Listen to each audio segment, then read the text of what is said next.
Wherever you go, whatever you do, throw a little at it. Omax, Vest and Briefs. திரு மோகநிதி, யாருக்கும் லாபம் இல்லை, இது interim stay தான், டிவிகேவுக்கு எந்த செட்பேக்கும் இல்லை அப்படின்னு சொல்லியிருக்காங்க.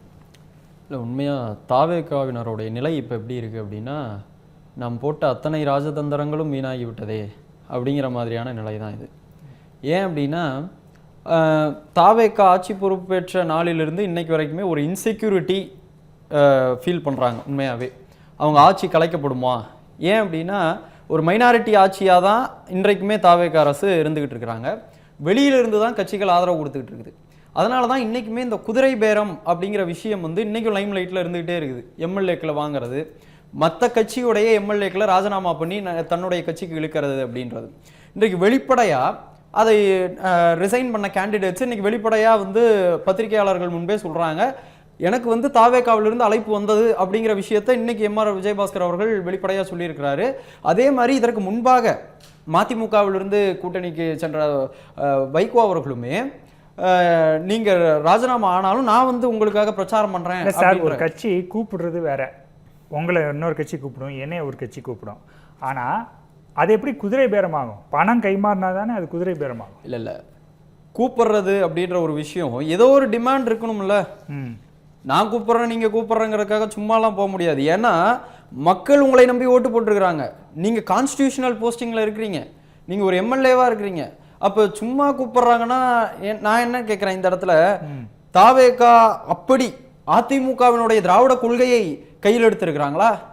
வேற என்ன உங்களுக்கு என்ன காரணமாக இருக்க முடியும்? இன்னைக்கு புரட்சி தலைவி அம்மையார் ஜெயலலிதா அம்மையாரை போல ஆட்சி செய்து கொண்டிருக்கிறார் அப்படின்றதுனால நீங்கள் போனீங்களா? இல்லை, அவர் விஜயபாஸ்கர் சொன்னார், எம்ஜிஆர் அவர்களுடைய அன்பும் ஜெயலலிதா அவர்களுடைய துணிவும் விஜயிடம் இருக்கிறது. இது வந்து ஒரு சமாளிஃபிகேஷன் தான். பத்திரிகையாளரை எப்படியோது ஒன்று சமாளித்து விடலாம் அப்படின்னு சொல்லிட்டு. அதற்கு காரணம் வந்து இவர் எம்ஜிஆரின் ஒரு மாடலாகவே இன்னைக்கு வந்து இவர் இருக்கிறது அதுக்கு ஒரு உபயோகமாக போயிடுச்சு அவருக்கு. இதை தாண்டி தாவேகா தொடர்ந்து இந்த கரூர் கூட்டத்துக்கு நேற்றைக்கு நடந்த இந்த கூட்டமே இந்த இடைத்தேர்தலுக்கான ஒரு விஷயம்தான்.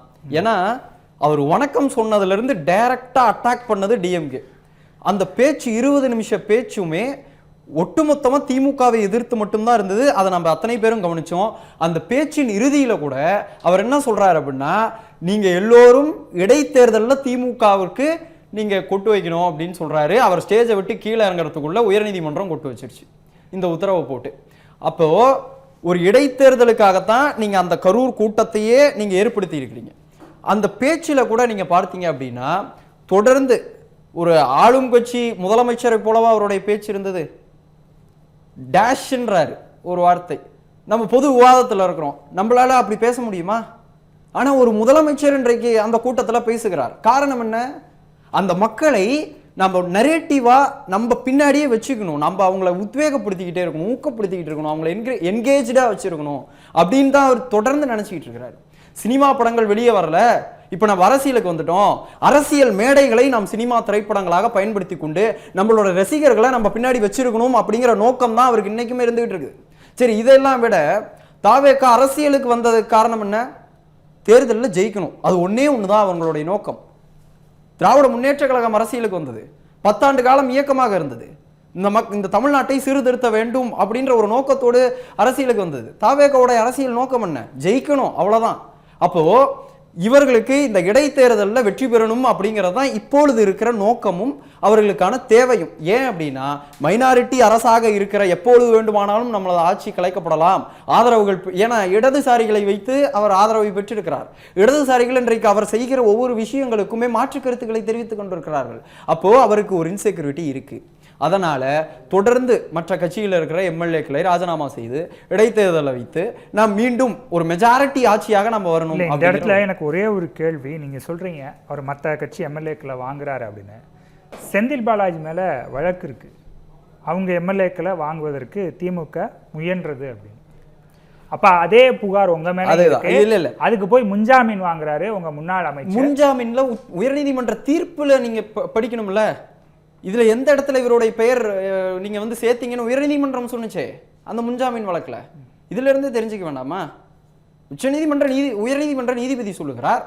செந்தில் பாலாஜி அவர்களுக்கும் இந்த கம்ப்ளைண்ட் நீங்க வந்து குற்றம் சாட்டி கைது செய்யப்பட்டவர்களுக்கும் என்ன அடிப்படையில் இப்ப நீங்க வந்து இவரை வந்து நீங்க குற்றம் சுமத்துக்கிறீங்க உயர்நீதிமன்றம் கேள்வி எழுப்பி தானே, அந்த கேள்வியின் அடிப்படையில் தானே அதுக்கும் இதுக்கும் இவருக்கும் சம்பந்தமே கிடையாதுன்ற அடிப்படையில் தானே ஏபி வழங்கப்பட்டுச்சு ஆன்டிசிபேட்டரி பெயில்.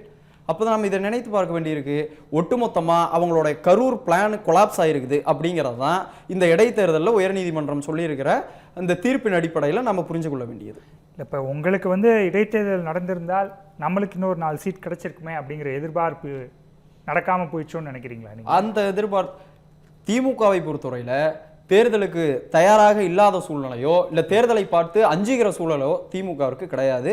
எப்பொழுது தேர்தல் வந்தாலும் அதை சந்திக்க தயாராக இருக்கிறது திராவிட முன்னேற்ற கழகம். சரி, பேசுவோம். அப்பாடா இப்போ எலெக்ஷன் இல்லை அப்படின்னு திமுக நிம்மதி பெருமூச்சு விடலாம் அப்படின்னு நந்தகுமார் சார் சொல்கிறார். நான் முன்னாடியே சொன்ன மாதிரி தான், திமுகவை பொறுத்தவரையில் தேர்தலில் தோற்றுருவோமோ அப்படின்ற பயம் இதுவரையில் இல்லை வரலாற்றில். இந்த தடவையும் அது இருக்க போகிறது கிடையாது. ஏன் அப்படின்னா மக்கள் கடந்த 55 நாட்கள் ஆட்சியில் எவ்வளோ அதிருப்தியில் இருக்கிறாங்க அப்படிங்கிறத நாளுக்கு நாள் நாம் பார்த்துட்டு இருக்கிறோம். பவர் கட்டில் மக்கள் போராடிட்டு இருக்கிறாங்க, விவசாயிகள் சாலையில் இறங்கி போராடிட்டு இருக்கிறாங்க, சட்ட ஒழுங்கு பிரச்சனைகளுக்கு எதிர்த்து போராடிட்டு இருக்கிறாங்க. உங்க ஆட்சியில் இதெல்லாம் நடக்கவே இல்லையா? அதாவது எவ்வளவு போராட்டம் நடந்திருக்கு திமுக ஆட்சியில்? போராட்டங்கள் நடந்திருக்குது. அத்தனை போராட்டங்களுக்கும் திமுகவின் சார்பில் பதில் கொடுக்கப்பட்டிருக்குது. ஆனா இங்கதான் பத்திரிகையாளரை சந்திக்க ஆள் இல்லையா? உங்களுக்கு தானே சார் வாக்களிச்சிருக்கணும். அதுதான் இதுதான் என்ன விஷயம்னா, இந்த நரேட்டிவ் செட் பண்ணி மக்களை ஒரு திசை பக்கம் திருப்புவது. இதை தொடர்ந்து அரசியலுக்கு வந்த நாளிலிருந்து நேற்றைக்கு கரூர்ல கூட அதான் பண்ணிட்டு இருக்கிறாங்க. இந்த கரூர் சம்பவத்தை வைத்து நேற்றைக்கு வரை ஒரு தெரியும் சார், எல்லா கட்சிகளும் வந்து வியூக வகுப்பாளர்கள் வச்சிருக்காங்க. அவங்கள வச்சு ஒரு நேரேட்டிவை செட் பண்றாங்க. இது ஒன்றும் இந்தியாவில் புதுசு கிடையாது. திமுகவும் அதை செய்திருக்கிறது. அப்படிங்கிறப்ப தாவேகா மேல மட்டும் எதுக்கு அப்படி ஒரு புகார் வைக்கிறீங்க? இல்ல தாவேகாவில் ஒரு கொள்கையோ ஒரு கோட்பாடோ அவர் தான் சொல்லிட்டாரு, பிறப்புக்கும் எல்லா உயிருக்கும்னா அந்த கொள்கை அடிப்படையில் என்ன இதுவரை என்ன செய்திருக்கிறீர்கள்? சரி, நான் எளிமையா கேட்கிறேன். திமுகவை விட அதிகமாக பட்டியலின மக்களுக்கு அமைச்சரவையில் இடம் கொடுத்திருக்காங்க. ஓகே, சமூக நீதி எங்க இருக்கு? பேசுவோம், நான் வரேன். இதை மட்டும் இந்த இடம் கொடுக்கறதுனால மட்டுமே சமூக நீதி வந்து நாங்கள் தூக்கி நிறுத்திட்டோம் அப்படின்னு சொல்லிலாம் ஒரு ஆட்சியை நடத்த முடியாது. இதுவரையில அவருக்கு பின்னாடி எத்தனையோ பேருடைய படங்களை போட்டுட்டு இருக்கிறாரு. மாநில சுயாட்சியை பேசின அண்ணாவை வைத்துக்கொண்டு மாநில சுயாட்சியை அவர் பண்ணியிருக்கிறாரா? நிலைக்கு குரல் கொடுத்திருக்கிறாரா மாநில சுயாட்சிக்கு? என்ன மாறிடுச்சு சுயாட்சியில இருந்து? ஆமா, இன்னைக்கு பதவியேற்ற நாள்லயே இன்னைக்கு தமிழ்தாய் வாழ்த்து 3வது இடத்துக்கு போயிடுச்சு. அடுத்த அமைச்சர் பதவி இருக்கும்பொழுது அதே இடத்தில் தான் தமிழ்தாய் வாழ்த்து புறக்கணிக்கப்பட்டது. இதுதான் விஷயம். இந்த விஷயத்தை பொறுத்தவரையில யூனியன் கவர்மெண்ட் இஷ்யூ பண்ணது பதவியேற்பு விழாவை பொறுத்தவரை சின்ன குறுக்கிட்டு நந்தகுமார் வெளில இருக்காரு, அவர்கிட்ட கேட்டோம். சார் சொல்லுங்க சுருக்கமா. இப்ப இது இந்த தமிழ்தாய் வாழ்த்துங்கும் போது இன்னைக்கு 9ஆம் தேதி மினிஸ்டர் ஆஃப் ஹோம் அஃபேர்ஸ்ல இருந்து ஒரு கிளாரிபிகேஷன் லெட்டர் வந்திருக்கு. நீங்க முதல் பாடலா தமிழ்தாய் வாழ்த்து பாடலாம்ட்டு. அன்னைக்கு வந்து முதலமைச்சர் விஜய் அவர்கள் வந்து மோடி ஐயா அவர்களை நேர்ல பார்க்கும்போது இதுக்கு வந்து எங்களுக்கு ஒரு கிளாரிபிகேஷன் கொடுங்கன்னு லெட்டர் கொடுத்திருந்தாரு. அப்பயே வந்து திமுக என்ன சொல்லுச்சு, ஆஹா எப்படி வந்து நீங்க வந்து ஒரு கிளாரிபிகேஷன் லெட்டர் எல்லாம் கொடுக்கலாம், நாங்க பாருங்க எதா இருந்தாலும் கம்பு எடுத்து சுத்துன்னு சுத்துவோம், அந்த மாதிரி நீங்க கம்பு எடுத்துல சுத்தி இருக்கணும், நீங்க என்ன போய் ஒரு லெட்டர் கொடுக்குறீங்க, கெஞ்சறீங்க உரிமைக்காக அப்படின்னாங்க.